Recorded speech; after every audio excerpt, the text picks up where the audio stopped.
Hello friends, welcome back to my channel Gyan Sankalp. तो friends, आज हम अभी पब्लिक एडमिनिस्ट्रेशन में क्लासिकल सिद्धांत करने वाले हैं, जिसमें आज हम हेनरी फेयोल के सिद्धांत को देखेंगे। तो चलिए स्टार्ट करते हैं। स्टार्ट करने से पहले अगर अभी तक चैनल से आप नहीं जुड़े तो प्लीज़ चैनल को सब्सक्राइब कर लीजिएगा, और जब सब्सक्राइब कीजिएगा तो बेल आइकन को प्रेस कीजिएगा, ताकि जब भी मैं वीडियो डालूंगी तो आपको नोटिफिकेशन मिल जाएगा। मेरे चैनल पे आपको पॉलिटिकल साइंस और हिस्ट्री की क्लासेस ली जाती है। काफ़ी सारे कंटेंट आपको मिल जाएंगे चैनल पे। एक बार प्लेलिस्ट को जरूर चेक कीजिएगा। चलिए स्टार्ट करते हैं। वीडियो को लाइक भी ज़रूर कर दें। चलिए, पहले क्या है, इससे पहले क्लास में मैंने वैज्ञानिक प्रबंधन सिद्धांत टेलर का करा दिया है। वो भी अगर नहीं देखे तो प्लेलिस्ट बना हुआ है पब्लिक एडमिनिस्ट्रेशन क्रैश कोर्स करके, उसमें आपको मिल जाएगा। तो देखिए क्या है, सबसे पहले कोई भी सिद्धांत पढ़ते तो उसका बेसिक थीम क्या है वो देखते हैं। तो मूल विषय वस्तु क्या है सिद्धांत का, तो प्रशासन के क्लासिकी सिद्धांत का विकास 20वीं सदी के पूर्वार्ध में हुआ था। ठीक है, इस सिद्धांत के प्रमुख प्रवर्तक कौन कौन से? हेनरी फेयोल हैं, लूथर गुलिक है, लिंडसे हैं, उर्विक है, और जेडी मुने और रैली। मुने और रैली हैं, मैरी पार्कर फॉलेट हैं, और आर सेल्टन है। 1935 में गुलिक एवं उर्विक के पेपर्स, ये बुक्स याद रखिएगा, गुलिक और उर्विक की papers on the science of administration के प्रकाशन के साथ यह सिद्धांत अपनी पराकाष्ठा पर पहुंचा। यह पुस्तक प्रशासन के क्लासिकीय उपागम का सबसे भरोसेमंद प्रतिपादन माना जाता है।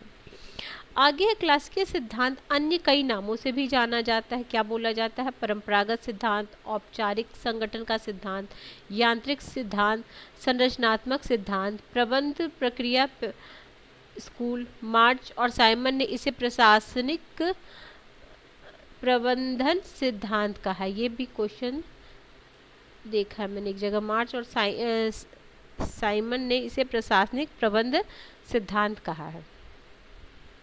आगे है टेलर ने वैज्ञानिक प्रबंध संगठन के कारखाना स्तर को कुशलता पूर्वक ध्यान केंद्रित करता है। उसके विपरीत क्लासिकल सिद्धांत कर्ता जो है संगठन की एक विस्तृत समझ है, जिसका सरोकार औपचारिक सांगठनिक संरचना के साथ ही प्रशासन के विधि से है। इसकी लाक्षणिक विशेषताएं इसके क्या क्या विशेषताएं, लाक्षणिक विशेषता ये भी ध्यान रखिए, क्या क्या विशिष्टीकरण है, वर्गीकरण है, तर्क संगति है, अवैयक्तिकता है, कुशलता।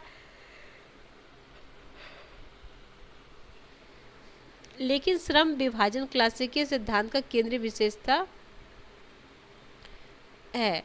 जैसा कि हुक्स और गुलेट उचित ही कहते हैं कि संगठन का क्लासिकीय सिद्धांत व्यवस्था, तार्किकता, संरचना, विशिष्टीकरण पर जोर देता है। इसके अतिरिक्त यह कर्मचारी के आर्थिक मनुष्य उपागम को सामान्य तौर पर स्वीकार करता है। इसके अनुसार कोई कर्मचारी सिर्फ आर्थिक प्रोत्साहन से प्रेरित होता है। आगे है क्लासिकी चिंतकों का यह दृढ़ विश्वास था कि अगर संगठन कुछ मूलभूत सिद्धांत के अनुरूप बना हो, तब उसकी कुशलता और अर्थव्यवस्था को अधिकतम संभव रूप से बेहतर बनाया जा सकता है। संगठन के सिद्धांत को निर्धारित करना उसका मुख्य काम बन गया है। उनका मानना था कि प्रशासन सभी जगह समान है और काम की प्रकृति, प्रकार, परिप्रेक्ष्य कुछ भी हो, प्रशासन सिर्फ प्रशासन होता है। इस तरह उन्होंने यह नतीजा निकाला कि प्रशासन के सिद्धांत सार्वभौमिक रूप से वैध है, इसलिए ये सभी प्रकार के संगठन में लागू होते हैं। जैसा कि मोहित भट्टाचार्य का मत है कि यह प्रत्यक्षवाद और सार्वभौमिकता का दावा है। प्रशासन एक विज्ञान है और इसके सिद्धांत सार्वभौमिक रूप से लागू होते हैं। आगे है गुलिक और उर्विक ने अपने book on papers on the science of administration में संगठन के क्लासिकीय सिद्धांत के सार प्रस्तुत किया। उन्होंने कहा, यह इस शोध पत्र के सामान्य प्रस्तावना है कि ऐसे सिद्धांत जिन तक मानव संगठन के अध्ययन द्वारा आगमनात्मक तरीके से पहुंचा जा सकता है, और जो किसी भी किस्म के मानव संघ की व्यवस्था को चलाता उपक्रम उद्देश्य इसमें शामिल कर्मचारी वर्ग उसकी रचना में निहित संवैधानिक राजनीतिक या सामाजिक सिद्धांत कुछ भी हो, इन सिद्धांतों का तकनीकी सवालों के रूप में अध्ययन किया जा सकता है। अब हेनरी फेयोल का क्या योगदान है वो देखते हैं हम। देखिए, पहले तो ये फ्रांसीसी इंजीनियर हेनरी फेयोल को क्लासिकल सिद्धांत का पिता कहा जाता है। 1916 में फ्रांस में उनकी रचना जनरल एंड इंडस्ट्रियल मैनेजमेंट, ये भी इम्पोर्टेंट, हेनरी फेयोल की रचना जनरल एंड इंडस्ट्रियल मैनेजमेंट पहली बार प्रकाशित हुई और 1929 में उसका अंग्रेजी अनुवाद प्रकाशित हुआ। वे लोक एवं असार्वजनिक प्रशासनों में भेद नहीं करते थे, इसलिए उन्होंने लिखा है कि अब हमारे सामने प्रशासन के कई नहीं बल्कि एकमात्र विज्ञान है जो समान रूप से सरकारी और गैर सरकारी सभी मामलों में लागू किया जा सकता है। क्लासिकल प्रशासनिक चिंतक के विकास में फेयोल के योगदान का 3 शीर्षकों के अंतर्गत अध्ययन किया जा सकता है। क्या क्या है? किसी औद्योगिक उपक्रम की गतिविधियां, दूसरा है प्रशासन के संगठक, तीसरा है प्रशासन के सिद्धांत। आगे है किसी औद्योगिक उपक्रम की गतिविधियां। फेयोल ने किसी औद्योगिक उपक्रम की सभी गतिविधियों को 6 हिस्सों में बांटा है। क्या क्या?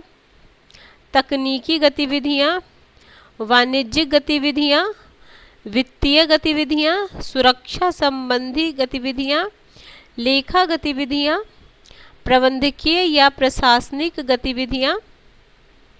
तो इसमें क्या क्या आता है देखिए, तकनीकी गतिविधियां उत्पादन, विनिर्माण एवं अनुकूलन, वाणिज्यिक में क्रय विक्रय विनिमय, वित्तीय में पूंजी की सर्वश्रेष्ठ उपयोगी की तलाश, सुरक्षा संबंधी गतिविधियों में जान माल की रक्षा, लेखा में स्टॉक ग्रहण, बैलेंस शीट, लागत सांख्यिकी, ये प्रबंधकीय और प्रशासनिक में नियोजन, संगठन, निर्देशन, तालमेल, नियंत्रण।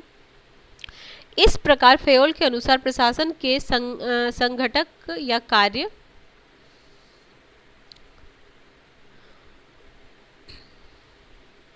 एक मिनट, ठीक है,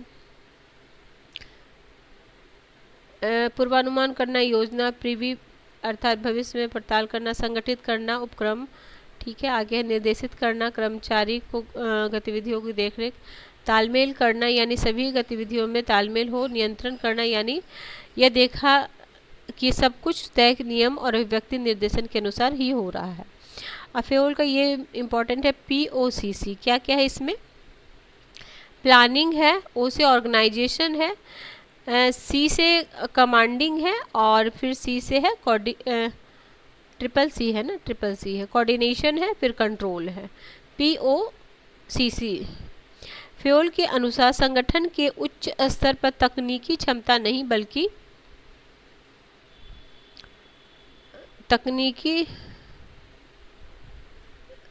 बल्कि प्रशासनिक क्षमता की जरूरत होती है। इसलिए वे लिखते हैं, सीढ़ी के निचले पायदान पर तकनीकी और ऊपरी पायदान पर प्रशासकीय क्षमता हावी होती है। उनका मानना था कि प्रशासकीय क्षमता का विकास केवल तकनीकी ज्ञान के जरिए नहीं हो सकता, इसलिए उन्होंने हर स्तर पर कर्मचारियों के प्रशासकीय प्रशिक्षण की सलाह दी। फेयोल ने अनुभव किया कि किसी प्रशासक में 6 विशेषताएं गुण होती है।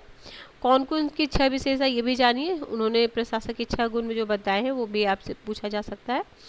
शारीरिक गुण, मानसिक, नैतिक, सामान्य शिक्षा, विशेष ज्ञान, अनुभव, ठीक है।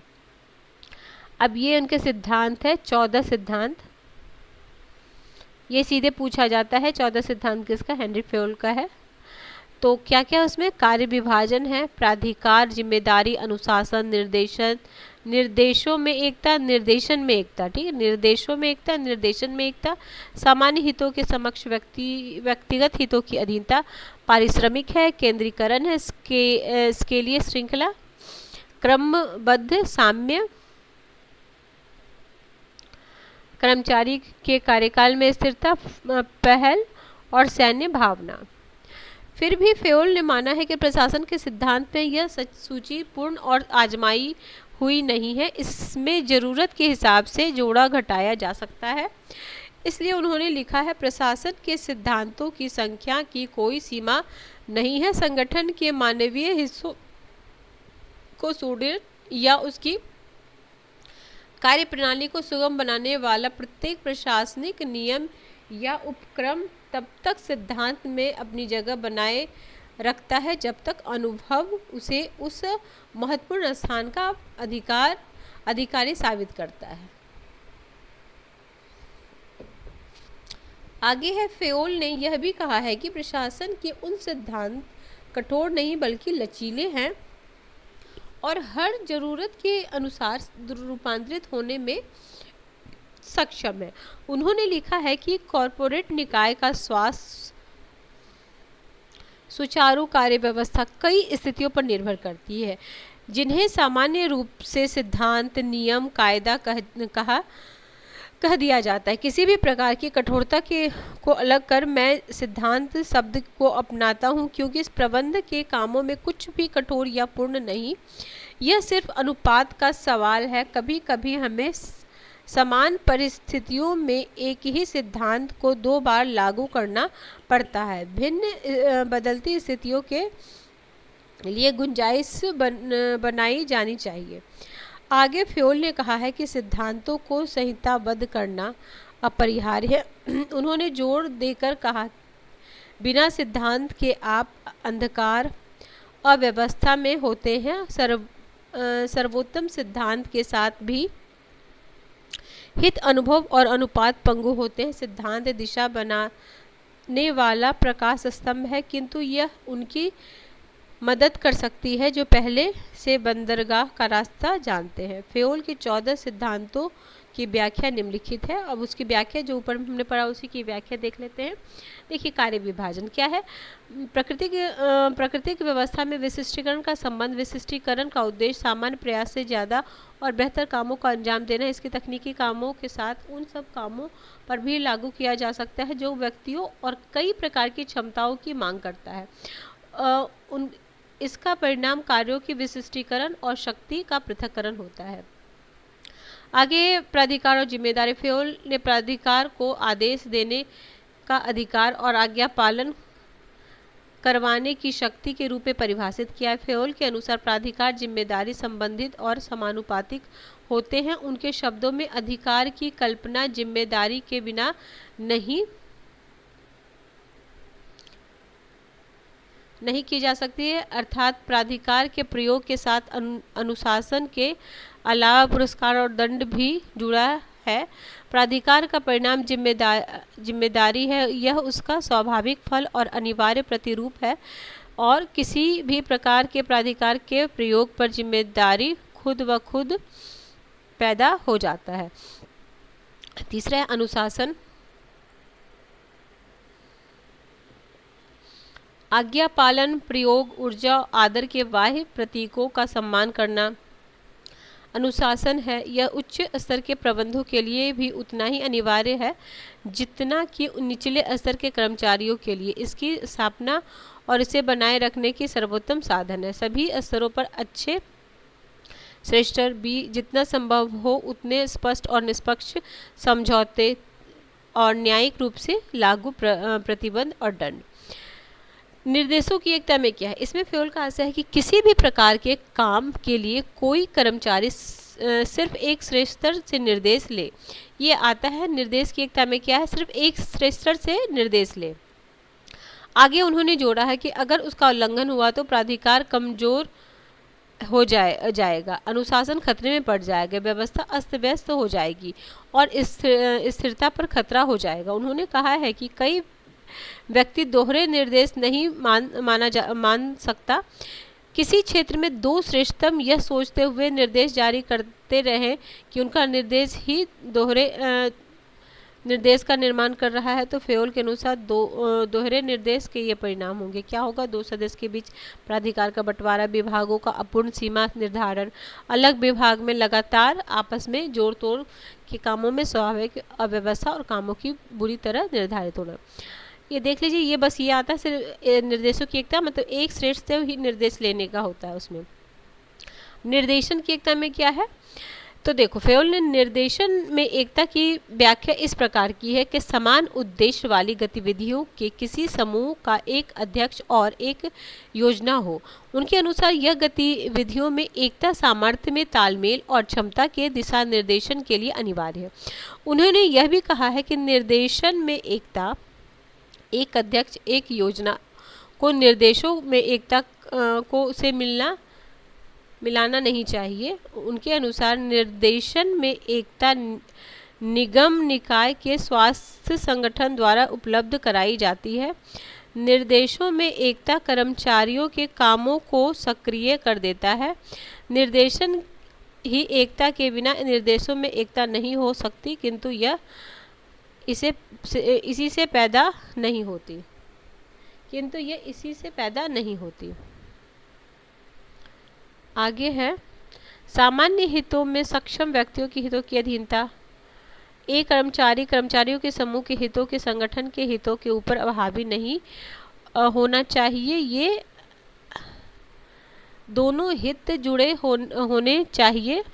इन्हें जोड़ने वाले साधन श्रेष्ठ स्तर के कार्यों में दृढ़ता और अच्छा उदाहरण प्रस्तुत करता है। अधिकतम संभव स्पष्ट समझौता, निरंतर पर्यवेक्षण। ठीक है, पारिश्रमिक हो जाएगा। फिर केंद्रीकरण,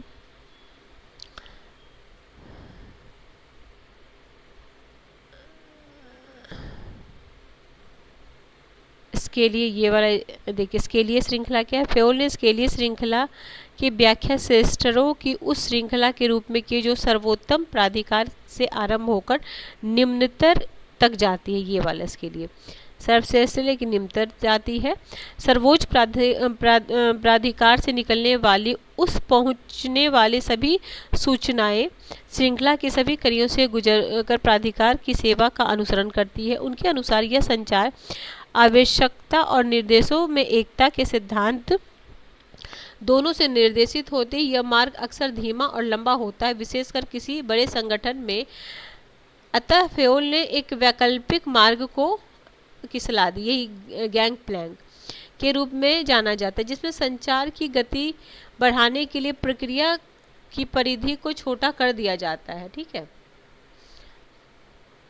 फेयोल दो प्रकार की क्रम व्यवस्था की बात करते हैं, एक भौतिक क्रम व्यवस्था, एक मानवीय। अच्छा, ये तो क्रम व्यवस्था हो गया, इसका हो गया।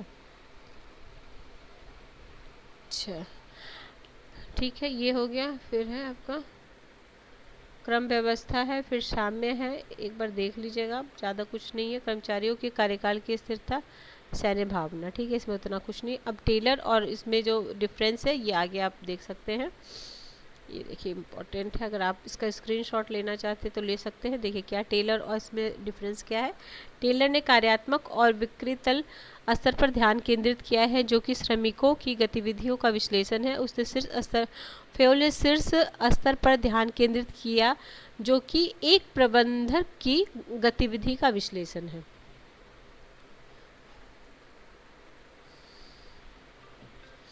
उसने आधार से शीर्ष तक की ओर कार्य किया, इसलिए इसके सिद्धांत को आधार उपमुखी सिद्धांत के रूप में जाना जाता है।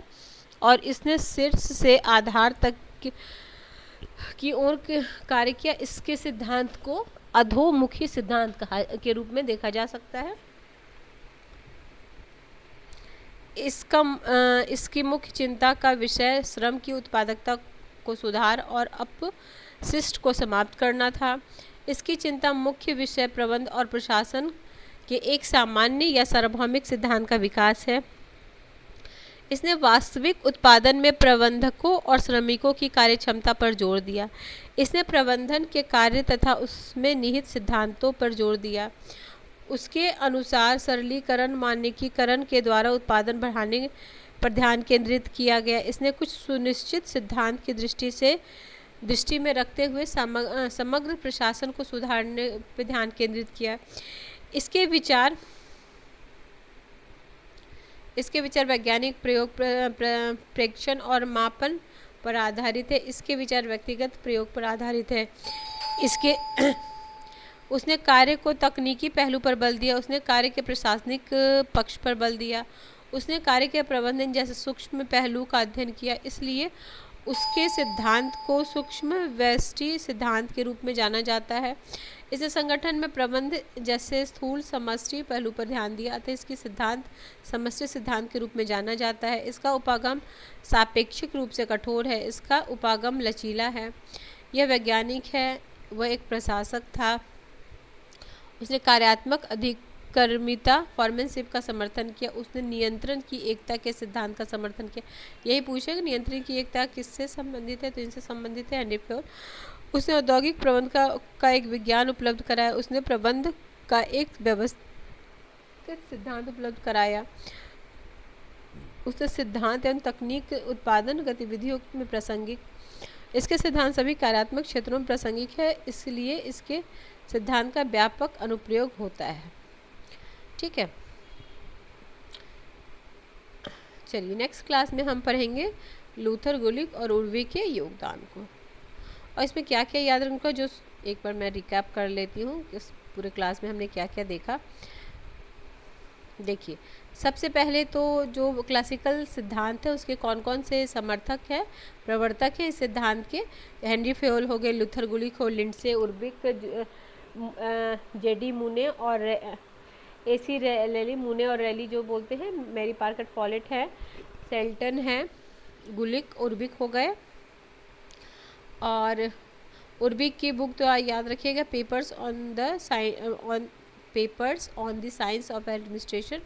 और इसको क्या क्या नाम से बोला जाता है, तो परंपरागत सिद्धांत, औपचारिक सिद्धांत, यांत्रिक सिद्धांत, संरचनात्मक सिद्धांत, प्रबंधन प्रक्रिया स्कूल। मार्च और साइमन ने इसे प्रशासनिक प्रबंध सिद्धांत भी कहा है, टेलर। और फिर इधर नीचे देखेंगे तो ये हो गया, हाँ इसमें अब देखो, अब हेनरी फेयोल को हमने देखा तो इनका सबसे पहले तो इनको क्या बोला जाता है, क्लासिकल सिद्धांत का पिता कहा जाता है। उनकी बुक याद रखिए, जनरल एंड इंडस्ट्रियल मैनेजमेंट कब हुआ था, 1929 में अंग्रेजी में इसका प्रकाशन हुआ था। आगे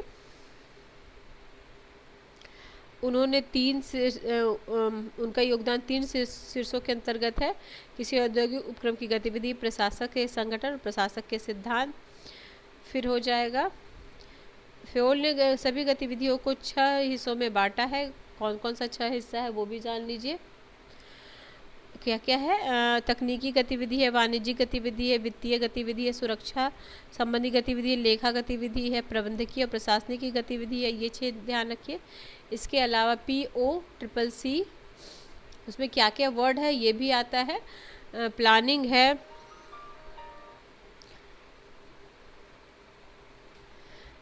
है, ऑर्गेनाइजेशन है, कमांडिंग है, कोऑर्डिनेशन है, कंट्रोल है। ठीक है, और फेयोल ये याद रखिएगा ये चारों। इसके अलावा प्रशासनिक उन्होंने 14 सूत्री दिया। एक तो यही पूछा जाता है कि 14 सूत्री सिद्धांत किसने दिया है, तो हेनरी फेयोल ने दिया है। 14 सूत्री सिद्धांत में क्या क्या आ जाता है ये देख लीजिए आप, क्या क्या है। कार्यक्रम विभाजन है, प्राधिकार और जिम्मेदारी, अनुशासन है, निर्देशों की एकता, निर्देशन की एकता, सामान्य हितों के समक्ष व्यक्तिगत हितों की अधीनता, परिश्रमी की केंद्रीयकरण, इसके लिए श्रृंखला, क्रमबद्धता, साम्य, कर्मचारी कार्यकाल में स्थिति, पहल, सैन्य भावना। ठीक है, 14 सूत्री कार्यक्रम सीधे पूछ लिया जाता है, वो याद रखिए 14 सूत्री। इसके अलावा सबका ठीक है सब, बस।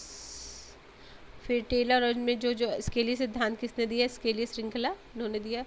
फिर दोनों में डिफरेंस एक बार आप देख लीजिएगा, वीडियो सुन लीजिएगा। तो ठीक है फ्रेंड्स, चलिए मिलते हैं हम नेक्स्ट वीडियो में। किसी वजह से ये चैनल अगर हेल्प कर रहा है प्रिपरेशन में तो ज़रूर चैनल को सब्सक्राइब कर लीजिएगा, और जब सब्सक्राइब कीजिएगा तो बेल आइकन को प्रेस कीजिएगा, ताकि जब भी मैं आगे वीडियो डालूंगी तो आपको नोटिफिकेशन मिल जाएगा। चलिए मिलते हैं हम नेक्स्ट वीडियो में। Till then bye bye, keep watching and keep sharing.